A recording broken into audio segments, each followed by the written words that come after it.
beaucoup. Claude Goasguen.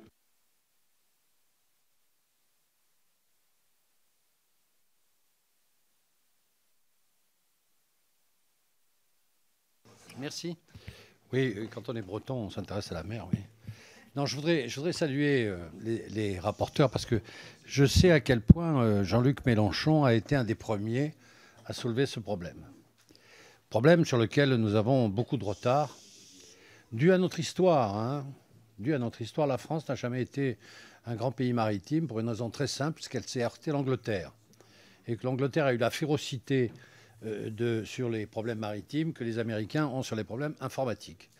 Et en réalité, Trafalgar a semé vraiment le glas de la puissance maritime française qui avait été envisagée précédemment. Mais ce n'est pas la question que je voulais poser. La question porte bien sûr sur la Méditerranée, que j'aime aussi, puisque j'y suis né, moi aussi, tout en étant breton. Et je trouve que quand on regarde, il y a pas mal de Bretons en Méditerranée, parce qu'il y a la marine nationale qui s'y trouve. Et donc, à Toulon.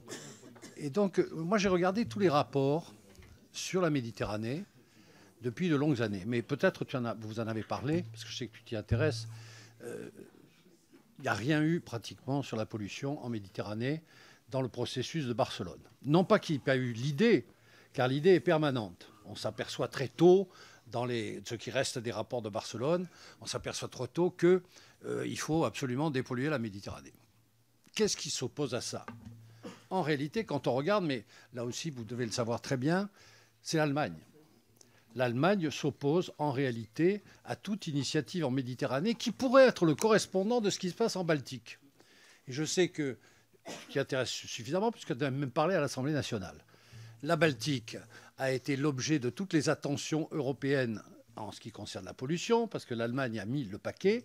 En revanche, la Méditerranée, l'Allemagne ne veut pas en entendre parler. Et donc, la question que je me pose, c'est comment faire? Comment faire pour passer par-dessus cette hostilité allemande et européenne, donc? Car l'Europe a été bloquée dans toutes les tentatives pour générer une Méditerranée qui est fragile et sur laquelle, finalement, on ne fait pas grand-chose, sauf des initiatives qui tiennent à tel ou tel pays. Une politique globale en Méditerranée sur la pollution, est-ce qu'elle peut être envisagée en dehors de l'Europe? C'est la vraie question.